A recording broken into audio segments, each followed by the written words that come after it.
খনি চত্বরে যুবকের পথ দুর্ঘটনায় মৃত্যু, উত্তেজনা এলাকায়। দুর্ঘটনা যেন পিছু ছাড়ছে না খনি অঞ্চলের মানুষজনের। কোথাও না কোথাও কিছু না কিছু দুর্ঘটনা খবরের শিরোনামে উঠে আসছে দিন প্রতিদিন। আবারও সেই দুর্ঘটনা জামুরিয়া থানার কেন্দাফাড়ি এলাকার নিউ কেন্দাতে। জানা গেছে, রাস্তা পারাপার করতে গিয়ে এক যুবকের মৃত্যুর ঘটনাকে ঘিরে চাঞ্চল্য ছড়িয়ে পড়েছে খনি চত্বর জুড়ে।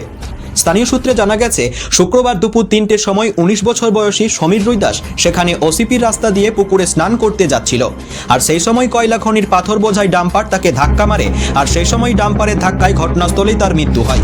এই ঘটনার পরিপ্রেক্ষিতে মুহূর্তে এলাকার মানুষজন বেপরোয়া গাড়ি চলাচলের অভিযোগ তুলে এবং উপযুক্ত ক্ষতিপূরণের দাবিতে ও এই ধরনের অব্যবস্থাকে সঠিক করার দাবি তুলে বিক্ষোভ দেখায় খনি চত্বরে।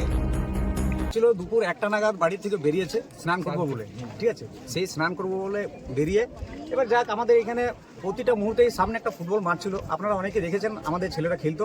তো সেইভাবে তার একটা ইয়ে ছিল যে যাক আমি একটু ঘুরে আসি। এবারে প্যাচ তো অনেক সময় কি হয়, প্যাচ দেখতে অনেক সময় চলে আসে। এবার বাচ্চা ছেলে 18 বছরও বয়সও নয়, সেই হিসাবে প্যাচ দেখতে এসে হঠাৎ ওইটা থেকে গাড়ি এসে সিএমইটির যে গাড়ি, সেই গাড়ি এসে তাকে চাপা দেয় এবং সেইখানে স্পটে তার ডেথ হয়। কটার সময় হয়েছে ঘটনা? এটার সামথিং দুটো সময় দিকে হয়েছে, দুটো সময় দিকে হয়েছে। না না, ও কি পড়াশোনা করতে স্কুলে পড়ে? হ্যাঁ, স্কুলে পড়াশোনা। কি গাড়ি, এই জায়গাটা কোন জায়গায়, কিসের গাড়ি ছিল? যে গাড়িটা ছিল সেই গাড়িটা আপনারা সামনে দেখতে পারবেন, যাকে গাড়িগুলো আমাদের হয়তো ভলভো বলে। কোন কোম্পানির গাড়ি ছিল? মানে সিএমইটি খালসার গাড়ি ছিল। মানে এই খনিটা কিসের খনি? এই খনিটা কয়লা খনি, মানে প্যাচ যেটাকে বলা চলে, সেটা কোল মানে ইয়ে থেকে কোল মাইন থেকে আপনার যেটা প্রাইভেট লিমিটেডকে দিয়েছে, সিএমইটিকে দিয়েছে। সেই পরিপ্রেক্ষিতে সিএমইটি প্যাচটাকে চালু করেছে। দীর্ঘদিন 4 দিন ধরে বন্ধ ছিল, কালকে সন্ধ্যাকালীন এটা চালু হয়েছে। আজ তার পরিণয়ে এই দুর্ঘটনা ঘটে গেছে। কোথাকার ছেলে, কি নাম? ছেলেটা আমাদেরই পাড়ার, নামটা কি? সমীর রুইদাস, বাবার নাম তপন রুইদাস, ঠিক আছে। একটাই ছেলে, বাড়ি আমাদের রুইদাস পাড়ার, নিউ কেন্দ্র রুইদাস পাড়ায়।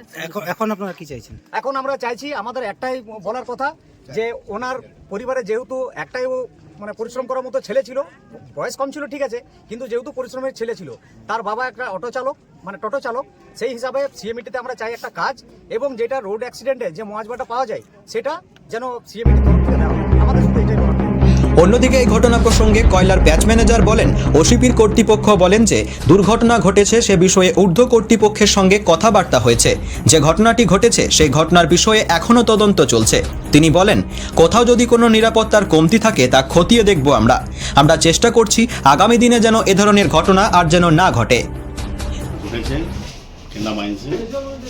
আমরা সে ব্যাপারে গ্রামবাসীদের সঙ্গে বসে কথাবার্তা বলছি, দেখা যাক কী হয়, সঠিক ঘটনাটা কী কারণে কী হয়েছে, এই একটা চলছে।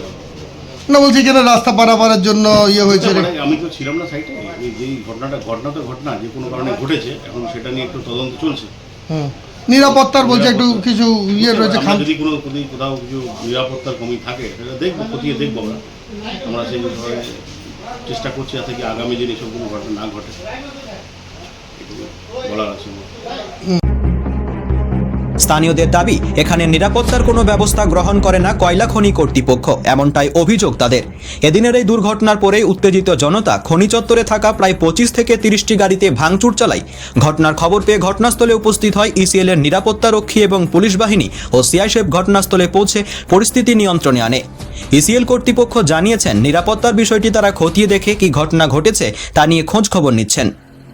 জামুরিয়া থেকে ধনঞ্জয় তেওয়ারির রিপোর্ট, অ্যাক্টিভ বাংলা।